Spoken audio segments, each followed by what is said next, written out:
Gusto ko lang humirit. Nagulat din ako sa AKAP. At mas lalo akong nagulat sa halaga. 26.7 billion. Isang programa na ngayon ko lang natuklasan at ngayon lang narinig. Pero may bilin dito sa text, all soft projects, including AKAP, must go through the office of the Speaker. AKAP, AX, tupad, MAIP for the PI and other efforts.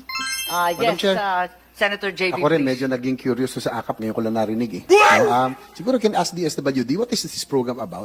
Is it just between the House and, kasi wala ko kami sa Senate na alam niyan eh. So is it with DSWD and the House of Representatives, yung program? Thank you, Madam Chair.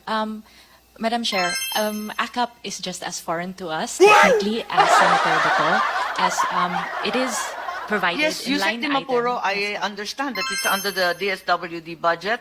If you recall, in the Senate, I handle the DSWD budget, but like the COMELEC's mysterious addition of 12 billion, this 26.7 billion in the budget of the DSWD is alien to me. Yes. Madam Chair, if this WD declares that is foreign to them, saan lang galing itong budget? Baligtad na pala ang budgeting process natin. Ang Kongreso na magde-decide kung anong project i-implement ninyo. Hindi pala kayo nagre-request sa Congress na project na papunduhan, program na papunduhan. Baligtad, di ba? Madam Parang, Chair, it is not an exclusive project or program for Congress. It will be regular program, but it is technically foreign in the sense that it has no guidelines yet. Yes, Yusek So it does not Dimapuro, did you exist as request a for this program. project? Was it in the NAP? It was not. No. There we go. Yes. Do we allot sums of money, enormous sums of money such as this, almost 27 billion, for a project or a program that is undefined, unnamed, unfamiliar, with no guidelines whatsoever, with no target beneficiaries, and is just left open? Is this the usual practice in the DSWD? Not necessarily a usual practice. Not in the necessarily. So sometimes DSWD has these magical projects that no one has ever heard of before. We don't create magical projects, Madam Chair. These are But part when of is the it GAA. necessary? You said not necessarily. So there are times when it is necessary to invent projects? There are times when there are necessary projects to Yes, you have QRF and you have all kinds of emergency Yes. assistance. I'm very familiar. Why do you have to invent ACAP? ACAP is not invented. I But you believe just said that guidelines and the purposes had not been established. yes, guidelines have to go through proper policy procedures. So Pero it's not linagyan na ng invented pera, out of the walang air. nakakaintindi kung paano gagawin, kung kanino ibibigay. Walang kaplano-plano pero may pera na. Madam Chair, there are programs that are provided by the GAA for NGAs to implement. But before we Yes, do with all implement, due we have respect, to... Yusek, that is not the usual budget process we're familiar with.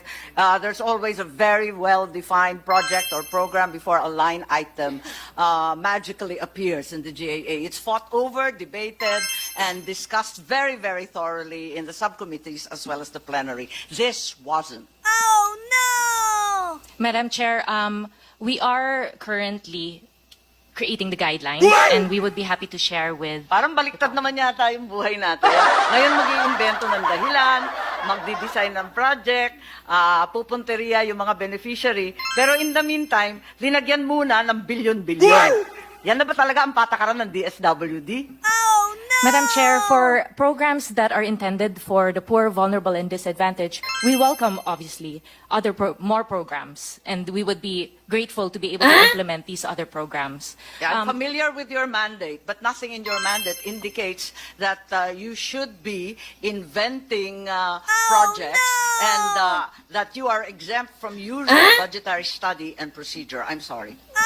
Madam Chair, kaya siguro kaganon dahil hindi talaga sa kanila yung programa na yan. Oo, hindi talaga sa kanila.